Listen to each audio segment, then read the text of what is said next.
ये खबर पारुल यूनिवर्सिटी द्वारा प्रस्तुत की गई है। हेलो हाय नमस्ते, आप देख रहे हैं दैनिक जागरण और मैं हूं आपके साथ अंकित सिंह तोमर। वो साल था 2012 का जब इंडियन सिनेमा में एक ऐसी फिल्म आई जिसकी उम्मीद किसी ने नहीं की थी। वो फिल्म जब आई तो लोगों को लगा कि शायद ये नॉर्मल सी एक पंजाबी फिल्म है, लेकिन आप गौर कीजिएगा कि मैंने पहले इंडियन सिनेमा कहा इसलिए है क्योंकि वो फिल्म अब पैन इंडिया फिल्म बन चुकी है। उस फिल्म के चाहने वाले आपको नॉर्थ से लेकर साउथ तक मिल जाएंगे। फिल्म का नाम है कैरी ऑन जट्टा, जिसका 4th पार्ट अब आ रहा है। हमारे साथ फिल्म की पूरी कास्ट इस वक्त मौजूद है। गिबी पाजी हैं, सरगुन हैं और इसके अलावा हमारे साथ दो और मेहमान थोड़ी देर में जुड़ेंगे। सबसे पहले तो एक फिल्म बनती है जो हिस्ट्री क्रिएट करती है, उसके बाद एक लेगेसी आपके पास आ जाती है। उसको कैरी करना, उसको संभालना कितना मुश्किल होता है पाजी, क्योंकि आप तो 2012 से ये कारवां शुरू किया और 26 तक हम आ गए एंड आई एम श्योर इसके बाद 5, 6, 7, 8, 9, 10 आती जाएंगी। जी, सबसे मुश्किल काम कैरी करना ही है जी, बट हो जाती है क्योंकि पिक्चर का नाम ही कैरी ऑन जट्टा है, तो हम इसको कर लेते हैं। तो एक्चुअली क्या है कि ये पिक्चर हमारे अंदर बस चुकी है, तो जब हम इसको शूट करने जाते हैं हम इतनी पॉजिटिव एनर्जी के साथ जाते हैं, वैसे एक माहौल से जाते हैं कि यार अब फन करना है, और सुबह से लेकर रात तक सिर्फ लाफ्टर की बातें होती हैं, हंसते हैं, ये कर लो वो कर लो। इवन कई बार छोटी छोटी चीज़ के लिए हम तोड़ मरोड़ भी करते हैं कि नहीं यार ये वापस वैसे करें, ये ऐसे करें। सो भगवान की कृपा से सब अच्छा बन रहा है, और ये पिक्चर मुझे लगता है कि अभी तक की बेस्ट होनी चाहिए हमारी इस फ्रेंचाइजी की। तो जितना हमने कोशिश किया है, एफर्ट किया है इस पिक्चर के लिए, मतलब बेस्ट वर्ड पाजी आपने कह दिया है, तो आई एम श्योर वो मैजिक क्रिएट ज़रूर होगा। सरगुन, आप नई मेंबर ऐड हुई हैं इस फ्रेंचाइजी में। आई एम श्योर जब एक कल्ट फ्रेंचाइजी में आप ऐड होते हैं तो of course there are expectations, audience आपसे एक्सपेक्ट उतना ही करती है and no doubt you are ruling Punjabi industry. तो जब आप फिल्म में ऐड हुई, लगा कि क्योंकि एक कल्ट फिल्म का हिस्सा बनने जा रहे हैं तो ऑफ कोर्स थोड़ा बहुत प्रेशर लगा, या फिर लगा कि मज़े मज़े में निकल ही जाएगी? नहीं, मतलब अगर मैं ज़्यादा प्रेशर लेती तो कुछ गलत कर जाती। मैंने पहले भी बोला कि मैं इस फिल्म का इसलिए पार्ट हूँ because I love the film, और मुझे मौका मिला कि मैं इसका पार्ट बनूँ। Then I took it and I am like ये करते हैं।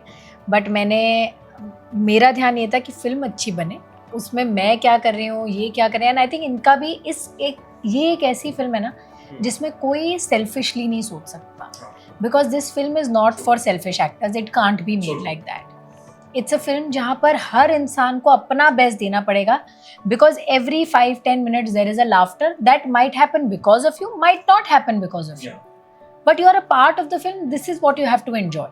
तो I think I put my as an actor also, I put myself on the side and I said वो जो भी कह रहे हैं ना वो फिल्म की अच्छाई के लिए कह रहे हैं, and that's all that I did, that's the best part that I could play for the film. एक और चीज़ ये है जो आई थिंक कल हमने जब देखा प्रेस कॉन्फ्रेंस हुई, ऑफ कोर्स आप सबने वहाँ बताया जिस तरीके से भल्ला साहब के बिना फिल्म पॉसिबल नहीं है।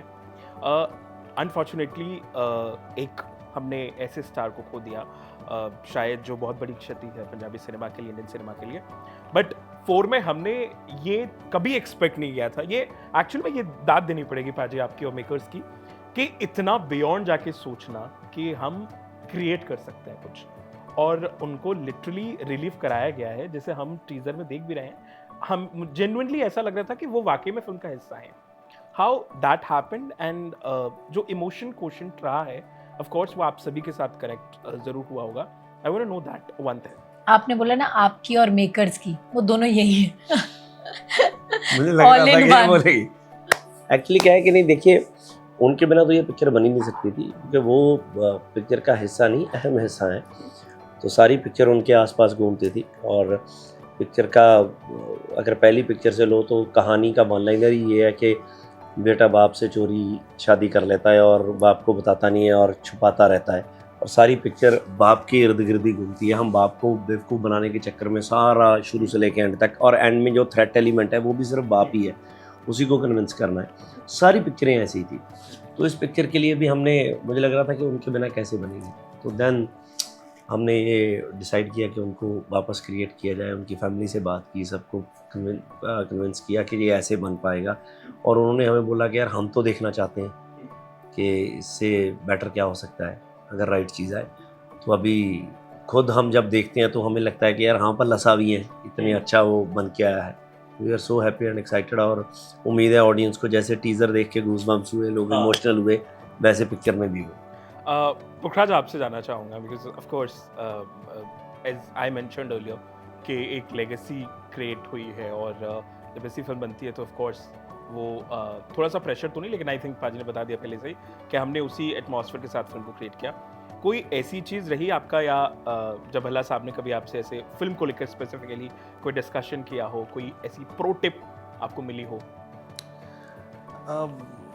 ऐसा बहुत कुछ था जो वो बताते रहते थे डायलॉग के थ्रो को लेकर या डिलीवरी को लेकर, लेकिन जब ये फिल्म करनी थी स्पेशली तब बहुत सारी चीज़ें ध्यान में थी कि क्योंकि जो एक रेगुलर सीन्स होते हैं उसमें तो एक पर्टिकुलर वो बना होता है कि मास्टर शॉट हुआ या क्लोज हुआ ओएस हुआ और डन। इसमें क्या था, इसमें काफ़ी सारे एंगल्स इन्वॉल्व थे, जैसे क्रोमे में भी करना पड़ता था और सबके साथ भी करना पड़ता था, अकेले में भी, फिर यूएस में भी, तो काफ़ी चीज़ें थी। लेकिन शुरू में नर्वस था, लेकिन काफ़ी बढ़िया गया और बहुत मज़ा आया। वैसे इतना कम बोलते मैं देख रहा हूँ, बट ये सेट पे ऐसे ही रहते हैं? मैं आपसे आप लोग भी काम किया ये तो पूरा दिन ऐसे रहते हैं। ये तो बहुत लंबा आंसर दिया इसने। हाँ, इतना तो हमें लग रहा है कि 3-4 इंटरव्यूज में अगर आपका दरिया दिल है तो बांट दीजिए हाँ। थोड़ी थोड़ी लाइनें, कि उनको भी लगे, कहीं ऐसा ना लगे कि सिर्फ आप ही को जवाब दिया है इन्होंने। ओके पाजी, 2012 वो साल था जब पंजाबी सिनेमा एक नए मुकाम पर पहुंच रहा था, या हम कह सकते हैं कि वो शुरुआत बड़ी कमाल की थी। और मैं सच बताऊं, कल आपने पीसी में एक बहुत अच्छी बात ये कही कि एक वक्त था जब आप किसी बड़े स्टार से मिले थे और उन्होंने कहा था कि क्या पंजाबी में भी फिल्में बनती हैं, और शायद वही स्टार आज आपसे पाजी करके बात करते हैं, तो शायद वो बताने की ज़रूरत नहीं पड़ती है। It's a global now. कोई ऐसी चीज़ और है जो आप मानते हैं कि अभी हमें कुछ जो पॉइंट्स और हैं, जैसे साउथ फिल्म्स को जिस तरीके से नॉर्थ में क्रिएट किया गया है, जो अब पैन इंडिया फिल्म्स बन गई हैं, और हमारा पंजाबी सिनेमा भी जिस तरीके से एक्सपेंड होता जा रहा है, अलग अलग लैंग्वेजेस में पहुंच रहा है, और कौन सी एक दो चीज़ें हैं जो आप मानते हैं जिन पर हमें और अच्छे से काम करने की ज़रूरत है? तो वो मुझे लगता है कि कॉमेडी का जो चीज़ें हैं वो हमें विरासत में ही मिली है। बट ऐसा नहीं है कि हम बाकी पिक्चरें नहीं बनाना चाहते। हम बाकी पिक्चरों पे जैसे हम एक्शन हम बनाते हैं, बट हाँ हमारी पिक्चरें अभी तक ऐसी नहीं आई कि हार्डकोर एक्शन शुरू से लेके ये वो। We are working on that. बहुत से ऐसे जॉनर्स हैं जो हम एक्सप्लोर करना चाहते हैं। बहुत से लोग पूछ लेते हैं सरगुन को कि फीमेल ओरिएंटेड पिक्चर्स क्या वर्केबल हैं, तो एक्चुअली मुझे लगता है कल भी सरगुन ने बताया था जैसे कि सबसे ज़्यादा हमारी चली हैं वो। अभी रिसेंट अगर देखो छोटे स्पैम में सबसे ज़्यादा पिक्चरें इनकी हैं, बहुत सी पिक्चरें जो ऐसी बन रही हैं। सो हमारा अभी कह सकते हैं कि एज ही बहुत कम है हमारे सिनेमा की, तो we are just growing now. अभी बड़े हो रहे हैं तो डेफिनेटली बनाएंगे। Sargun, queen of all trends मैं अगर आपको कहूँ तो गलत नहीं होगा ये। इमोशनल आप कर देती हैं, हंसा आप लेती हैं, रोला आप देती हैं, और कंफ्यूज आप कर देती हैं। फ्रॉम टीवी टू सिनेमा सब कुछ तो आपने कर दिया है। बट वन थिंग जो आप अपने करियर ग्राफ को जब देखते हैं from TV to this industry. आपकी शादी तो नहीं हुई? नहीं सर। तो एक कोई ऐसी चीज़ है सरगुन जो आप एज एन एक्टर अपने साथ हमेशा कैरी करके चलते हैं? What works for me is कि मेरा कोई बैगेज नहीं, not even of who I am. आज हम ट्रैवल कर रहे हैं, कोई बैग नहीं है साथ में। नहीं, लाइक जैसे आपने कैरी ऑन जट्टा का भी सवाल किया, the baggage of what I have done before मैंने गिप्पी जी पे नहीं डाला, और उन्होंने लिया हो अपने आप से तो लिया हो, बट मैंने उनसे कभी नहीं ये मांग करी कि कैरी ऑन जट्टा में मुझे क्यों इम्पोर्टेंस या ये क्यों नहीं है। The baggage of what I have done in the past is not on my next project. It should all B clean slate, क्योंकि फिल्मों में यही होता है कि आपको नहीं पता होता कि इसके बाद वाली का क्या होगा। तो मुझे लगता है मैं हर फिल्म में जीरो से स्टार्ट कर रही होती हूँ, which is also tougher, but it is also I think that one should do. But you know one thing, when you started your career, you switched from TV to this industry, and I think it needs cut because of कई बार ऐसा होता है ना कि आप एक actor के तौर पे जब नए सिनेमा से जुड़ते हो तो समटाइम्स थोड़ा सा फियर भी रहता है, आसपास के लोग बहुत बोलते हैं कि is it a wise decision और नॉट, आपके साथ कोई एक ऐसी चीज़ हुई जब आपको जब आपने पंजाबी इंडस्ट्री में कदम रखा, तो कोई ऐसी चीज़ हुई आपके साथ? हमेशा बताती हूँ कि जब मैंने ये स्विच लेना था, I was one of the highest paid actors in television, I was doing really well. तो वो तो समझ में ही नहीं आता। और यहाँ पर ऑफ कोर्स अगर आप एक नए तौर तरीके से, you can't match the money, you can't match anything else, चलो वो तो साइड पे ही रख दिया था। But the fact that I was coming here, सब लोग मुझे ये बोलते थे क्या पंजाबी फिल्म कर रही है? अच्छा, I had to go and tell people, hello सुनो मैंने एक फिल्म करी है, हेलो सुनो मैंने एक फिल्म करी है। आई थिंक द डे अंग्रेज released everything changed for me, and after that people used to say अच्छा तो पंजाबी फिल्म कर रही है, so from तो पंजाबी फिल्म कर रही है तो पंजाबी फिल्म कर रही है has been the biggest change in my life. So true. पाजी, एक और चीज़ के सिनेमा बॉलीवुड में भी आपने काम किया, कोई ऐसी चीज़ है जो हमारी पंजाबी इंडस्ट्री में बहुत अलग है बॉलीवुड से, जो आपने एक्सपीरियंस किया हो? देखिए, हमारी जब पंजाबी में काम करते हैं तो हमें लगता है कि हम अपने घर में काम कर रहे हैं, तो वो हमें अपने उसमें लगता है, तो उनको लगता होगा, उनके जब वो करते हैं तो उनको लगता होगा कि वो अपने घर में काम कर रहे हैं। ये एक फ़र्क होता है। बाकी मुझे ऐसा तो लगता नहीं है, क्योंकि आज की डेट में जो प्रोडक्शन, जो जैसे हमने कैरी ऑन जट्टा शूट की है, अगर हम कोई हिंदी पिक्चर करते वो भी ऐसे ही करते, ऐसे ही गाने शूट होते, ऐसी चीज़ें होती, ऐसा ही म्यूज़िक होता, तो उसमें कोई डिफरेंस नहीं होना, तो सिर्फ लैंग्वेज का डिफरेंस होता। तो हमने सब कुछ सेम ही है। सर गुड, एक और चीज़ स्पेशल इसलिए है आपके लिए आने वाला साल, बिकॉज ऑफ रवि एक ऐसी फिल्म का हिस्सा है जिस पर बहुत बात हो रही है और सब बहुत एक्साइटेड है। और बड़ी चीज़ यह है कि एक ऐसे एक्टर का आना जो वाकई में बहुत टैलेंटेड है, बट वो कहते हैं देर आए दुरुस्त आए। कोई एक ऐसी चीज़ है जो रवि को इस लक्ष्मण के किरदार ने अब बदला है, जो आपने नोट किया हो रवि के अंदर? उसने तो अपने आप को बहुत बदला है 2 साल में। he has given up a lot of things, a lot, and but वो आई डोंट थिंक वो मायने रखता है। जहाँ जो वो जिस प्रोजेक्ट के साथ वो जुड़े हैं, जिस फिल्म के साथ वो जुड़े हैं, वो इतनी बड़ी है कि जो भी वो कर रहे हैं वो उसके लिए एक समंदर में एक ड्रॉप के बराबर है। ओके, अब एक छोटा सा रैपिड फायर करेंगे आप तीनों के साथ में। कभी ज़बरदस्ती किसी फिल्म की तारीफ की है? बहुत सी फिल्मों की। बहुत। ओके। सेट पर सबसे ज़्यादा रीटेक किसने लिए हैं? कोई इतना ज़्यादा वो नहीं था, क्योंकि रीटेक वाला ऐसा नहीं था कोई इशू। कभी किसी अवार्ड फंक्शन में या शादी में खाना खाने गए हैं? फ्री का खाना खाने? ज़्यादा नहीं आया। मैं बचपन में तो वेडिंग बहुत केक क्रश किया है? हाँ, बहुत बार। Okay. हमें पसंद आता था वो चंडीगढ़ क्लब, पंचकुला क्लब में जब किसी की शादी हो रही थी, मम्मी पापा के साथ सैटरडे को जाते थे, हमें लगता वहाँ गोलगप्पे मिलेंगे, यहाँ थोड़ी मिल रहे हैं, और बच्चों को कौन मना करता है। ओके, कभी गूगल करके खुद के बारे में कोई ऐसे कमेंट्स पढ़े हैं जो लोग करते हैं नीचे रिव्यूज में? अच्छे वाले पढ़े होंगे, बुरे तो मैं देखती हूँ। ओके, एक फिल्म जो आपको पसंद आई हो और आपने जबरदस्ती कह दिया क्या मास्टरपीस बनाया आपने?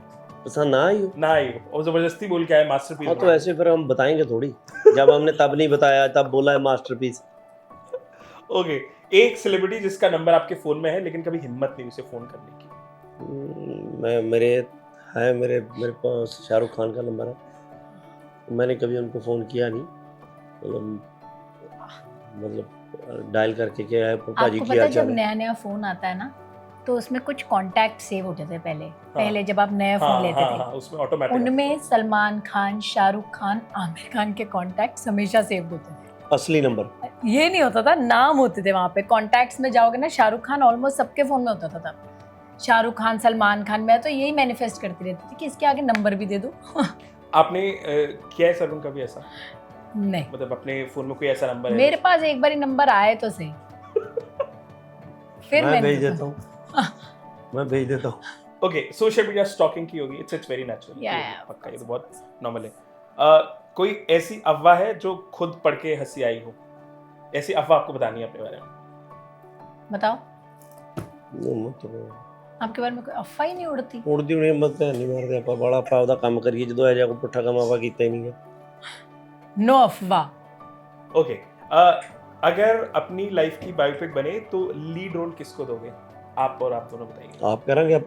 हाँ, खुद ही करना है? ऑफ कोर्स, मेरी बात पे कोई और कोई क्यों करेगा। ओके, पर आप? मैं खुद करूंगा यार। खुद करना चाहिए। हाँ, इनकी तो देखो शिंदा भी कर सकता है। हाँ, that's Yeah. शिंदा कर सकते हैं बायोपिक में। Alright, thank you so much हमसे बातचीत करने के लिए। उम्मीद है 26 जून को कैरी ऑन जट्टा 4 जब थिएटर्स में आए तो लोग भर भर के उसको प्यार दें। कोई एक मैसेज जो आप देना चाहें व्यूअर्स को? बस 26 को हमारी पिक्चर आ रही है जी, प्लीज़ जाइए अपनी पूरी फैमिली के साथ देखिए and thank you so much. Sargun, what do you have to say? It's a family entertainer. आप अपने मम्मी पापा दादा चाची मामा पूरे परिवार को, पूरे पिंड को, पूरी सोसाइटी को लेकर जा सकते हैं happily safely and a big entertainment for you guys. Carry on Jatta 4 26th of June in theatres near you. Pukhraj. Pukhraj सोशरेस ने मेरी आधी बात बोल दी। Please watch our film Carry On Jatta 4 on 26th of June. Thank you very much. Thank you Thank Pukhraj. you so much.